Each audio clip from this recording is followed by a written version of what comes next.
Guys, don't worry. Lunar Games is coming out next month. It's just that the prize pool is going to be quite large and I need to make some GP to fund it. So I figured that I would make some money by testing out some of your unusual moneymakers. You guys are really good at finding some great methods, so I know we're gonna make some GP. We now have 12 methods that have made us over 1 million GP an hour, and I've got a feeling we'll find some more today. Make sure to leave your unusual moneymakers in the comments below, or send me a DM on Discord or Twitter. If you're excited for this upcoming season of Lunar Games, or the fact that we're going to make some GP today, make sure to leave a like on this video, and subscribe if you haven't already.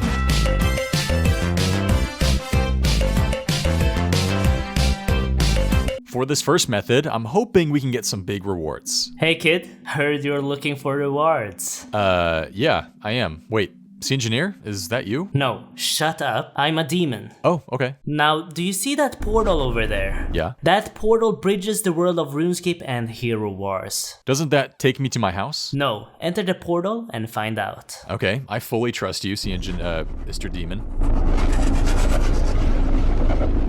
Hey, I'm in Hero Wars, and all of a sudden I know everything about the game. Like the fact that you can play 130 different missions in campaign mode, kill bosses, collect chests of the Dominion, and level up more than 50 completely unique different heroes. With 6 different modes available in the game, there's so much to do. What all of you should be doing right now is heading to the link in the description and installing the game right now. Halloween is coming and there's a chance to win some amazing prizes, including 160 different Amazon gift cards. If we hit 10,000 installs before October 31st, the portal will open and you'll all be eligible to win. Just make sure to download the game on the website, complete a short in-app tutorial, and sign up for a free game account. Hero Wars has over 100 million players, all enjoying a unique game full of badass characters, fun game mechanics, and great graphics. So grab your friends and let's enter the portal together. Click on my special link in the description and download Hero Wars before October 31st to win some amazing prizes. Buckle up for this one because this is the definition of unusual. Suffering sent me a Discord DM and said, "Soup, kill the Shaikahan with a poison spear and hop worlds. Repeat for 1 hour. The bones are worth 6,100 GP. Taibo Wanai needs to be completed." Okay, so do you guys remember during the Taibo Wanai quest where you need to help the guy kill the lion-looking monster? That's the Shaikahan. He's a throwback to the true old school days because, well, I mean, look at him. Now, he's pretty unique because he's immune from all types of damage except from a poisoned Karamwan-tipped spear. You can make one of these spears by cooking a Karamwan, choosing the poisoned option, using a pestle and mortar on the poisoned Karamwan, and then using that paste on a spear. The Dragon Spear, I believe, is the highest level spear you can wield that allows you to put this paste on it. I tried with a Zamihasta and a Guthan's War Spear, and it didn't work. Next up, wear unnecessarily high level gear to kill this poor level 83 looking lion to farm him for his bones. Now here's something I genuinely did not know until looking into this method. The Shaikahan drops unique bones that cannot be obtained anywhere else in the game. They're fittingly called Shaikahan bones. They offer 25 per XP when buried, which puts them between Zogre bones and baby dragon bones. The Shaikahan bones are traded incredibly rarely on the Grand Exchange. There's just no reason to kill the lion after the quest is over, so there's not a lot of these things in circulation. These unique bones have a current Grand Exchange price of 6,128 GP each. Yeah, 6k. But they have an insanely low daily volume of usually less than 10. It's funny because looking at the price graphs, you can see the occasions where some people tried buying them for absurdly high prices and it worked. So if we were to farm this guy for 1 hour, how many bones could I get and how much money could I make?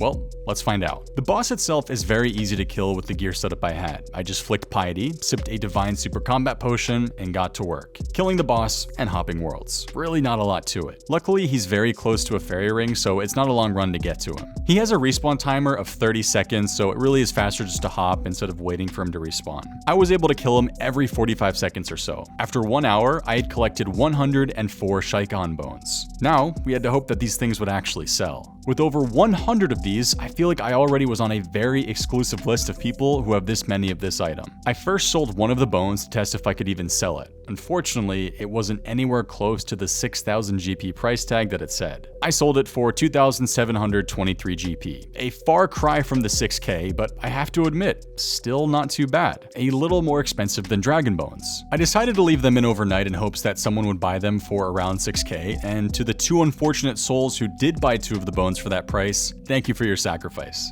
Get it? Because you sacrifice bones to an altar and get prayer XP.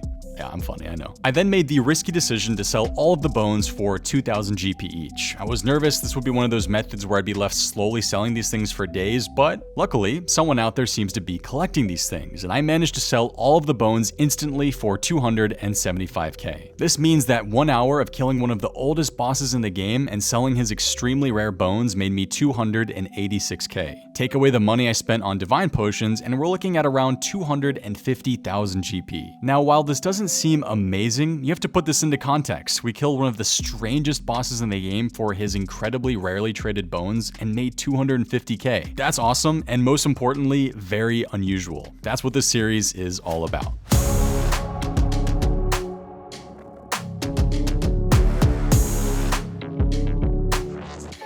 Jamie sent us his unusual method on Discord. He says that he bought needles for 1 GP from the clothes shop on Lunar Isle. You buy 50 needles at a time, and the shop restocks very quickly. The shop he's talking about is the Moon Clan Fine Clothes Store on Lunar Isle that's run by Rime Sur Salis, which, fun fact, is the name of a crater on the moon. He's got a very unique store. It's the only place where you can buy Moon Clan armor, and it's the only place where you can buy 50 needles at a time. It's also tied with the Nate Does Not Clothes Store for the fastest restock time in the game at 6 seconds. A great thing about this shop is that when you buy a needle, it doesn't go up in price, so I can purchase 50 at a time with a simple shift-click buy. Have them all stack up in my inventory, go to the next world, and repeat the process. A classic hop and shop method. Now, needles themselves are also kind of interesting because they have an incredibly low buy limit of only 40 every 4 hours on the GE. Yet they have a decent daily volume because, well, needles are very popular. They've had an insane rise in price. Back in March, they were only 16 GP each. Now, you can sell them for around 100. This means that if we buy 50 needles for 50 GP per world and sell them for 100 GP each, that's 4,950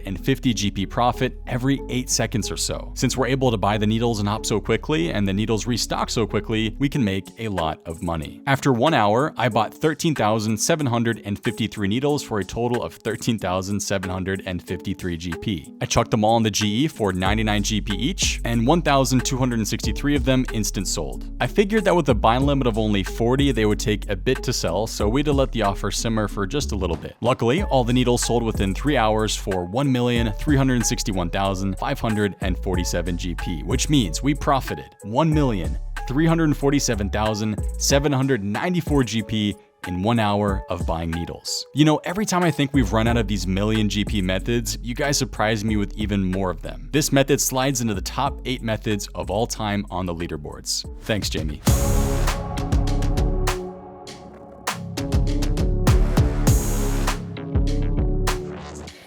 One shop that's always caught my eye is Barker's Haberdashery in Canifis. Not just for the super colorful items he sells, but just the sheer amount of them he has. He by far has one of the prettiest looking shops in the game. Gray, red, yellow, teal, and purple robes, and 5 colors of capes. You might recognize some of these capes from a little known series called Swampletics. Ever heard of it? If we take a look at the wiki, we can see that the majority of these items sell for quite a bit higher than what Barker sells them for. 24 of the items he sells in his shop, based on current Grand Exchange prices, can be sold for profit. So we're going to do what no man has ever done before. We're going to buy out every item from the shop and see if we can make some incredibly unusual profit. Actually, now that I think about it, somebody has probably done this before because people have done everything in this game at this point. So let's buy 5 of every item from this shop.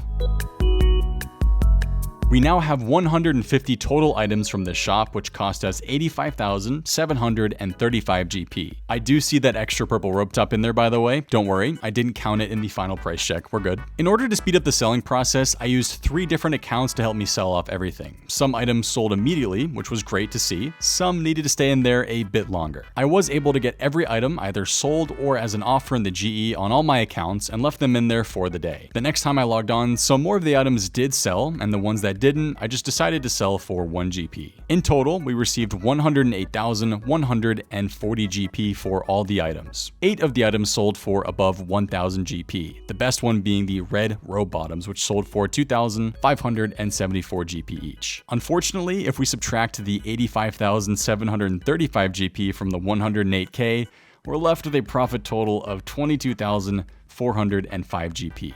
Not too great. There is definitely money to be made here, you just have to make sure you're buying the right stuff. I still love your shop though, Barker. Very cool.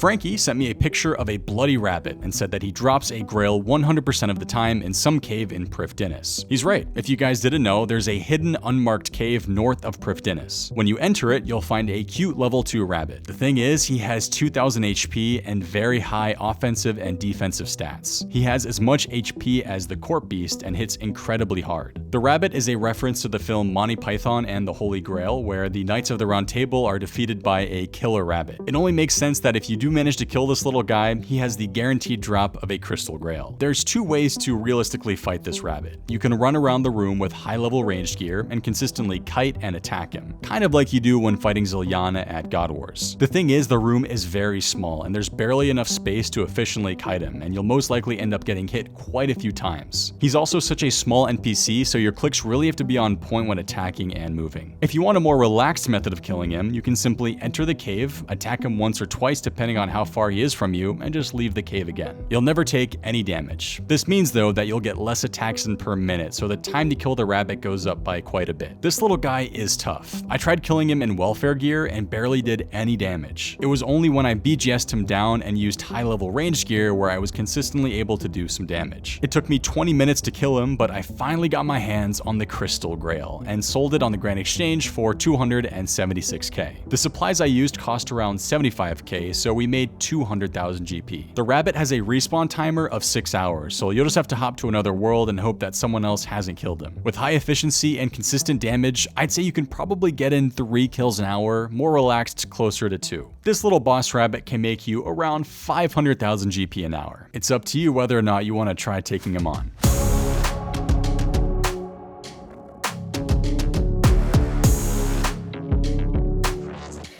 Blitzisle tweeted at me and said, "Unusual moneymaker, looting junk runes at Guardians of the Rift. For a while, I was dropping double nats, bloods, deaths, laws, you name it. I love myself a good little looting method, so let's try it out. All you need to do to get to the Guardians of the Rift area is complete the Temple of the Eye quest. It's a very easy quest to get done. Once at the Rift, you just wait in the lobby area for the games to finish and wait for the loot to appear. Now, there's a couple things you can do to make your time easier here. The first thing is to enable the Entity Hider on Runelight and hide all players. That way the only thing you'll be seeing is the ground and the items that appear. The second thing is, of course, to turn on the ground items plugin so you can see exactly what's being dropped. Now, make sure you're on the most popular Guardians of the Rift world and just wait for the games to finish. For the hour I was waiting, the games were finishing every 7.5 minutes or so. Funnily enough, the very first item I see when waiting for loot to appear is a crystal key, which I don't even think is a reward you can get here, so that was incredibly random. The only thing I can think of is that someone got a loop and 2/2 of a key from the rare drop table, combined them, and then dropped it. Again, very random. The majority of what you'll be looting is, of course, runes and talismans. Some are a little pricey. You've got the Death, Elemental, Fire, and Body talismans all above 1500 GP. The stacks of runes that people drop, though, is where you'll be making some nice GP. I managed to get stacks of Death, Blood, Nature, Law, and Cosmic runes. With 10 minutes to go, I picked up another random drop table drop, a Dragon Spear, kind of coincidental after the Shaikahan method we just did. Some people genuinely do not care about the runes they receive and just drop them, so it's perfect for unusual money-making looters like me. This is a nice and relaxing method. Most of the time you're just standing here not doing anything, and I won't lie, it's exciting waiting for the games to end to see what people will be dropping. After 1 hour, here's what I managed to loot. We had 112k worth of talismans, needles, that crystal key, and 4 house teleports, which somebody accidentally dropped and I snagged. The most expensive items being the 13 body talismans and 9 fire talismans. I also got some pieces of cake which I wasn't able to sell. The inventory of runes and that dragon spear added up to 226k, the most expensive rune stack I got being the Nature, Blood, and Chaos rune stacks. In total, 1 hour of looting drops at the Guardians of the Rift minigame made me 326,822 GP, and some slices of cake. For a fairly chill method with no requirements, I'd say this is pretty good.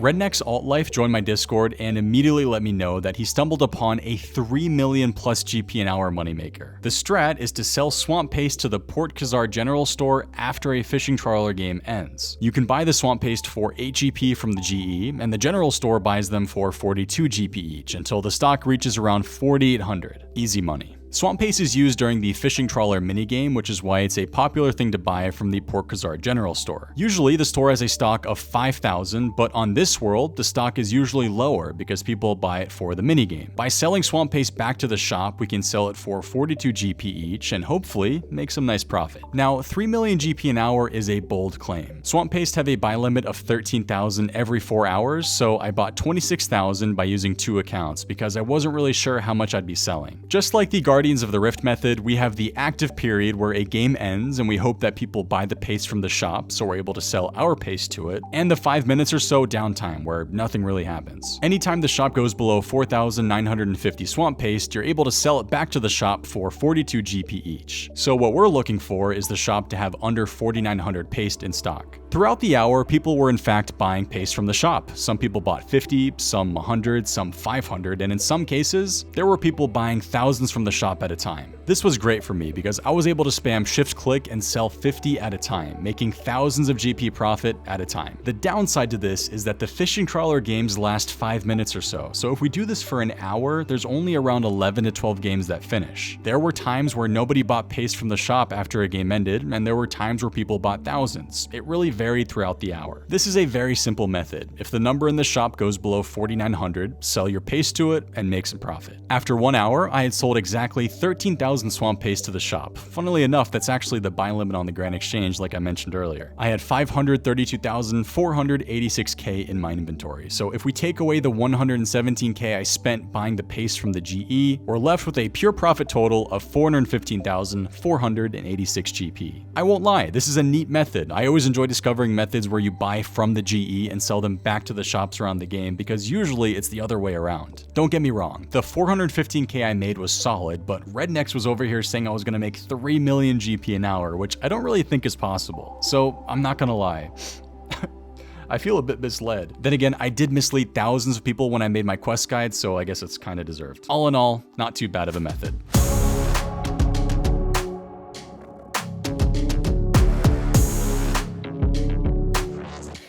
To support Gillinor Games, make sure to check out the Gillinor Games Season 3 Patreon, where you can gain access to some extra perks like behind-the-scenes content, having your name in the credits of every episode, discounts on merch, and more. All the money goes straight back into production costs for the season, so it's very helpful. Thank you in advance. Link to the Patreon is in the description of this video. Thanks for watching today's unusual money-making video. This is the final normal upload before Gillinor Games Season 3 begins. Expect November to be full of GG-related content. Thanks to the methods in this video, I was able to make some money, which is good, but I won't lie, I'll need a bit more for this season's prize pool. As usual, make sure to send me your unusual money-making methods by leaving it in the comments section below, or sending me a DM on Discord or Twitter. If you'd like to see more of my videos, check out the last unusual money-making method video, or Gillinor Games Season 3 Episode 0. These should both appear on your screen right now.